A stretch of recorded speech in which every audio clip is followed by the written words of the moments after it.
The first sound was the high-pitched whine of Lily's distress, a keening thrum that vibrated deep in Maria's bones, a prelude to the inevitable sensory collapse. They were at the Oakhaven Springs annual block party, an event Maria had approached with the careful optimism of a sapper navigating a minefield.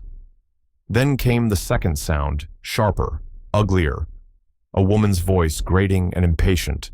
"Oh, for heaven's sake, she's just putting on a show. If you'd just discipline her properly, instead of indulging these theatrics." Before Maria could spin around, before she could shield her daughter, a blur of floral print and furious motion intervened. Susan Armitage, her face a mask of pinched intolerance, snatched the custom-fitted noise-canceling headphones from Lily's head. The world, already too loud, too bright, too much, for Lily crashed in with the force of a sonic boom. Lily's whine escalated into a full-blown silent scream, her small body rigid hands clamped over her ears. And then the third sound, the one that would echo in Maria's nightmares for years, the sickening crunch of advanced acoustic technology and carefully molded plastic shattering under the heel of Susan Armitage's sensible orthopedic shoe. "See?" Susan declared, her voice triumphant, gesturing at the now sobbing, overwhelmed child. "She needs to learn to cope with the real world, not hide behind these ridiculous contraptions." For a heartbeat, Maria was nothing but a mother, a roaring inferno of protective rage and icy terror. Then, the prosecutor, the advocate, the woman who had dedicated her life to fighting exactly this brand of vicious ignorance, surfaced. Special Prosecutor Maria Fuentes' Disability Rights Section locked her gaze on Susan Armitage, and the temperature in the sun-drenched park seemed to drop by 20 degrees. This wasn't just a neighborhood dispute, this was a crime, and Susan Armitage had no idea who she had just provoked. The move to Oakhaven Springs 6 months earlier had been a calculated leap of faith. They sought green lawns, a reputable elementary school, and above all, a community that might offer understanding or at least tolerance for their unique family.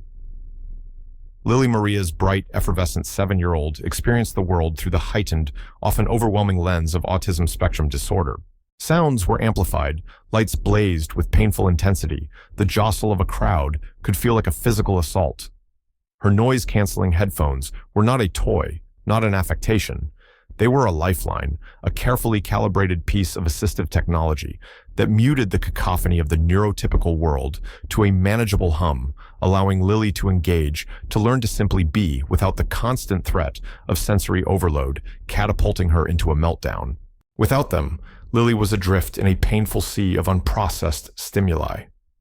Maria knew the pre-meltdown signs intimately, the rapid blinking, the hand flapping that grew more agitated, the low hum that was her daughter's attempt to self-regulate. The headphones, often paired with her weighted vest and a specific lavender-scented chewable pendant, were her primary tools for navigating these turbulent waters. Maria's own life was a testament to fighting for those who navigated such waters. As a prosecutor in the Disability Rights Section of the State Attorney General's office, she championed the very laws designed to protect individuals like Lily from discrimination and harm laws that mandated access, accommodation, and respect.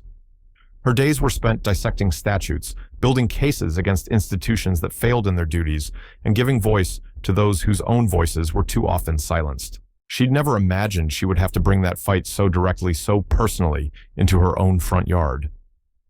Her husband, Ben, a gentle software engineer, was her rock, Lily's steadfast co-regulator, his calm presence a soothing counterpoint to the world's often harsh static. Susan Armitage, a woman whose perfectly coiffed silver hair and perpetually pursed lips seemed to radiate disapproval, had made her opinions known early. She was a power within the Oakhaven Springs Homeowners Association, not by official title, but by sheer force of will and an encyclopedic knowledge of the community's bylaws, which she wielded like a weapon. Her initial comments about Lily were couched in feigned concern. Maria, dear," she'd said, cornering Maria at the community pool shortly after they moved, in her gaze lingering on Lily, who was happily stimming by flapping her hands as she watched the water ripple her headphones securely in place. "Such an energetic child. But those headphones, dear, indoors perhaps, but out here in the fresh air, doesn't she need to, engage with her surroundings, listen to the birds?" Maria had smiled a polite but firm rictus. Susan Lily's headphones help her do exactly that. They filter out overwhelming background noise so she can focus on things like the birds or a conversation without her senses being overloaded. They're a medical necessity like glasses for someone who can't see clearly. Susan had sniffed, unconvinced. Well, it just looks so antisocial, like she's deliberately tuning everyone out. Not very community-minded, is it? That was the inciting incident, the first clear shot across the bow. Susan Armitage did not understand, and more crucially did not want to understand. Lily's accommodations, her differences, were an affront to Susan's narrow definition of normalcy, a disruption to her vision of a perfectly ordered, uniformly behaved community. Maria knew then that this would not be an easy place to live. The rising tide of Susan's intolerance manifested in a series of increasingly hostile encounters. The first truly jarring incident happened at a neighborhood potluck.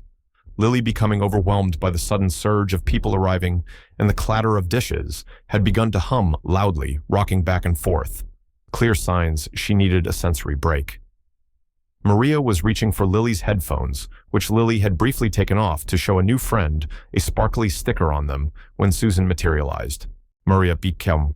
She'd said, her voice carrying across several tables, "Can you please get your daughter under control? She's making a scene. It's very disruptive. Other children are starting to stare."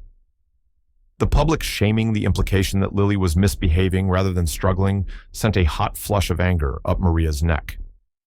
"Susan," Maria had replied, her voice low but clear. "Lily is autistic. She's feeling overwhelmed. This is how she communicates distress. She's not making a scene. She's trying to cope." She gently placed the headphones over Lily's ears, and the rocking gradually subsided. "Autistic or not," Susan had retorted, unmollified, "there's a certain level of decorum expected. If she can't manage that, perhaps these sorts of events are not suitable for her." Several nearby residents had shifted uncomfortably, a few nodding, in what Maria feared was agreement with Susan. The attempt to exclude Lily to make her feel unwelcome in her own neighborhood was a clear act of disability harassment, and Maria felt a familiar, legalistic anger begin to simmer beneath her maternal distress.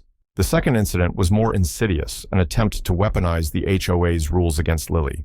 Oak Haven Springs had a small, quiet, sensory garden, a space with textured plants, wind chimes, and soft lighting, ironically designed to be a calming oasis. Lily loved it there. It was one of the few places she could sometimes tolerate without her headphones for short periods. Susan, learning of Lily's affinity for the garden, proposed a new HOA rule at the next monthly meeting. To preserve the tranquility and meditative purpose of the sensory garden, usage will be restricted to silent contemplation only. No vocalizations, repetitive movements, or external assistive devices, e.g. music players, noise-generating items, will be permitted. Sheu, while not explicitly naming Lily or her headphones, which were noise-canceling, not noise-generating, a distinction, Susan conveniently ignored the intent was unmistakable. The repetitive movements clearly targeted Lily's stimming. Maria had attended that meeting armed with information about the ADA and the legal requirement for reasonable accommodations. "Mrs. Armitage." Maria had addressed her formally. "Your proposed rule, while seemingly neutral, would have a discriminatory impact on residents with certain disabilities, including my daughter. Stimming, for example, is a self-regulatory behavior for many autistic individuals. To prohibit it in a space designed for sensory well-being is counterintuitive and potentially illegal. Furthermore, denying the use of assistive technology that enables an individual to access a community space is a clear violation of their rights." Susan had bristled. "This has nothing to do with discrimination, Ms. Fuentes. It's about preserving the garden's intended atmosphere for everyone. Some people find constant movement or noises distracting. We must consider the majority. The rights of individuals with disabilities are not subject to a majority vote, Mrs. Armitage." Maria stated, her voice ringing with the authority of her profession. "And the law is very clear on this." She saw Ben sitting beside her nod in firm support. The board, visibly uncomfortable and likely wary of a legal challenge from someone who clearly knew her stuff, had reluctantly tabled Susan's proposal, but Susan's expression was one of thwarted fury. It was a small victory for Maria, but it deepened Susan's resentment, making her more determined. Maria suspected to find other ways to make their lives difficult. The midpoint twist, the revelation that shifted Maria's understanding of Susan's animosity from mere intolerance to something more calculated, came through an unexpected channel. One of Maria's colleagues, who specialized in educational advocacy, mentioned a particularly difficult case she was handling in a neighboring school district involving a group of parents aggressively lobbying against inclusive classrooms and sensory accommodations for neurodivergent students. This group, calling themselves Parents for Principled Education, ran a popular local blog and a private social media group.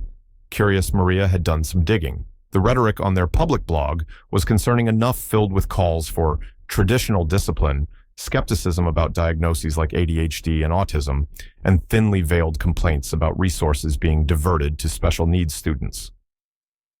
Through a contact, Maria gained temporary access to the private group. And there, among the fervent discussions and self-congratulatory posts, she found Susan Armitage an active and vocal participant. Susan's posts were filled with complaints about the erosion of standards, the indulgence of behavioral problems under the guise of disability, and specific venomous rants about parents who refuse to discipline their children and instead rely on crutches like headphones and weighted vests, turning them into coddled dependents. She even shared an article arguing that noise-canceling headphones actually hindered a child's ability to develop resilience to the real world. The discovery was chilling. Susan wasn't just an ignorant busybody. She was an ideologue steeped in a misinformed and hostile belief system that actively opposed the very accommodations that allowed Lily to function. Her actions were not random acts of intolerance, but part of a deliberate, if misguided, crusade. This wasn't just about Lily making Susan uncomfortable. Susan fundamentally believed that Lily and children like her were being handled incorrectly, and that their assistive technologies were part of the problem, not the solution. Maria now understood that Susan's attempts to harass and exclude Lily were likely to escalate, driven by a dangerous conviction of her own righteousness. The upcoming block party, which the HOA, with Susan at the helm of the organizing committee, was promoting as a symbol of community unity, suddenly felt fraught with potential peril. The Oak Haven Springs block party was in full swing, a cacophony of bouncy castle thumps, children's gleeful shrieks, sizzling barbecue, and a local band playing slightly off-key covers. For Lily, it was a sensory minefield. Maria and Ben had prepped her, walked her through the expected schedule, and identified a safe zone under a large oak tree where she could retreat. Her bright pink noise-canceling headphones were her armor. For an hour, things went relatively well. Lily, with Maria or Ben by her side, cautiously explored the games, even managing a shy smile when she won a small stuffed animal at the beanbag toss. But then, the band's amplifier malfunctioned, letting out a piercing shriek of feedback. Simultaneously, a group of older boys set off a string of party poppers nearby. The combined sonic assault was too much. Maria saw Lily's hands fly to her headphones, pressing them tighter, her eyes squeezed shut, her body starting to tremble. The low hum, the first sign of overload, began. "Okay, sweetie, let's go to our tree," Maria said calmly, taking Lily's hand. They were halfway there when Susan Armitage intercepted them. She had been watching. Maria now realized her expression like a hawk sighting prey. "Is there a problem, Maria?" Susan asked, her voice oozing false concern. "Lily's just a bit overwhelmed, Susan. We're heading to our quiet spot," Maria replied, trying to steer Lily past. "Overwhelmed." Susan's voice hardened. "Or is it another one of her little tantrums because she's not getting her way? Honestly, Maria, this is ridiculous. She's 7 years old. She needs to learn to behave in public. This is not a tantrum." "Susan," Maria said, her voice tight. "This is sensory overload. She's autistic. The headphones help her manage." Lily's hum was louder now, her rocking more pronounced. She was losing her tenuous grip. "Manage or avoid," Susan sneered. "You're coddling her. You're preventing her from ever learning to cope with normal life." And then, with a speed that belied her age, Susan lunged. She didn't go for Lily directly. She went for the headphones. Her fingers, strong and wiry, pried them from Lily's grasp. Lily let out a choked gasp, her eyes flying open wide with panic. "No!" Maria yelled, but it was too late. Susan held the bright pink headphones aloft for a moment, a malicious glint in her eye. "She doesn't need these," she declared to the now gathering crowd of onlookers. "She needs discipline." and with that, she threw the headphones to the ground and brought her sturdy orthopedic shod heel down with vicious force. The crunch of shattering plastic was sickeningly loud in the sudden hush. Lily's reaction was instantaneous and catastrophic. Robbed of her primary defense against the overwhelming sensory assault, she collapsed into a full meltdown.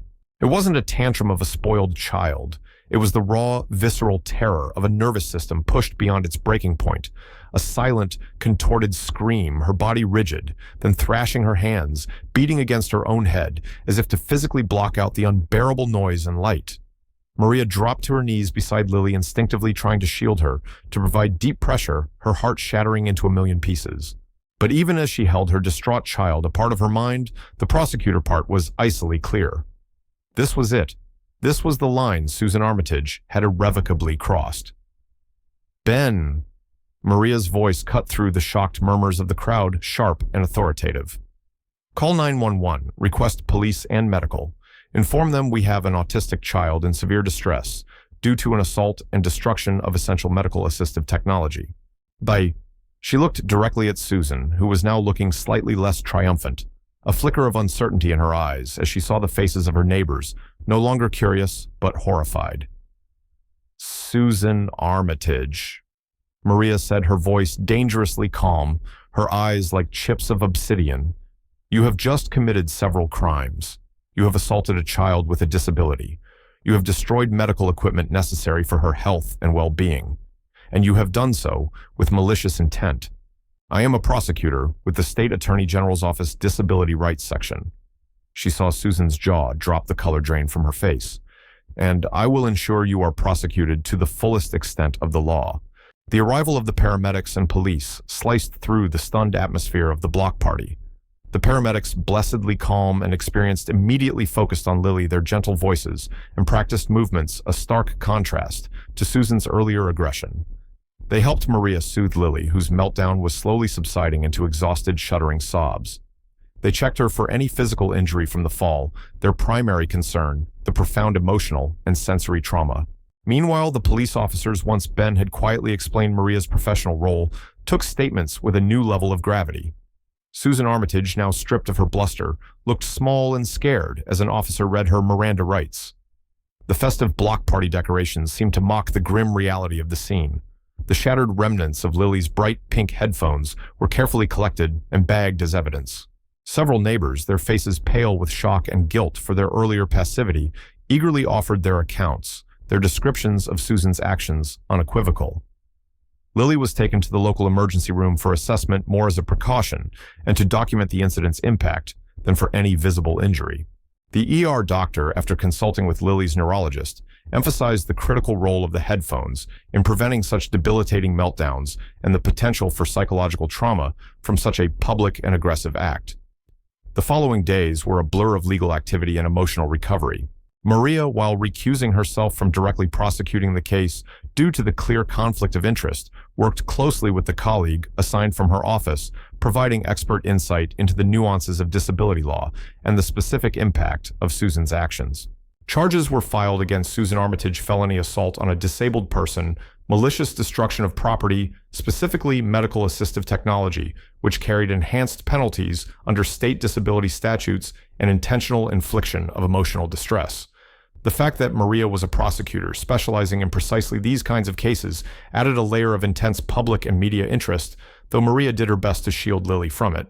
The Oak Haven Springs HOA board, horrified by the incident and the resulting negative publicity, immediately suspended Susan Armitage from all committee roles and issued a public apology to Maria's family. They also pledged to implement mandatory disability awareness and sensitivity training for all board members and to review all community policies to ensure full compliance with the ADA and to foster a more inclusive environment. The Parents for Principled Education blog and social media group, when Susan's affiliation and actions became public, faced a fierce backlash, with many former supporters distancing themselves from its now exposed intolerant core. Susan Armitage's trial was relatively swift. The evidence was overwhelming: multiple eyewitnesses, the physical remnants of the headphones, medical testimony about Lily's autism and the necessity of her assistive technology, and Susan's own damning statements and online history. Her defense attorney's attempts to portray her as a concerned citizen, worried about modern parenting, fell flat against the stark reality of her aggressive, targeted actions. She was found guilty on all significant counts.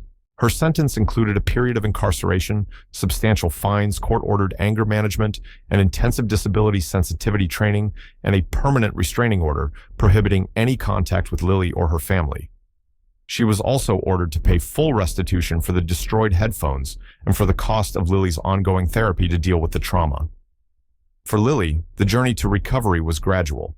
New headphones were procured, an upgraded model even more effective, but the emotional scars lingered. She became warier in public, more hesitant to engage. But with the unwavering love and support of Maria and Ben, intensive play therapy, and the surprising outpouring of genuine kindness from many neighbors who had been awakened by the incident, she slowly began to reclaim her confidence. The community Humbled and Changed organized an Autism Acceptance Day in the park, a quiet, sensory-friendly event where Lily, wearing her new headphones, actually smiled and participated in a small way. Maria watched Lily that day, a quiet pride swelling in her chest. The fight had been personal, agonizing, and had pushed her to the brink, but it had also reaffirmed her life's work. Justice had been served not just for Lily, but for every individual whose differences had been met with ignorance and cruelty. Oak Haven Springs was still a work in progress, but the silence that had once allowed intolerance to fester had been broken, replaced by a growing chorus of understanding and acceptance. Lily, her small hand tucked securely in Maria's, looked up and offered a rare, radiant smile. In that moment, Maria knew that despite the pain, they had not just weathered the storm, they had helped to change the climate, and that she thought was a victory worth every ounce of the fight. Ngwan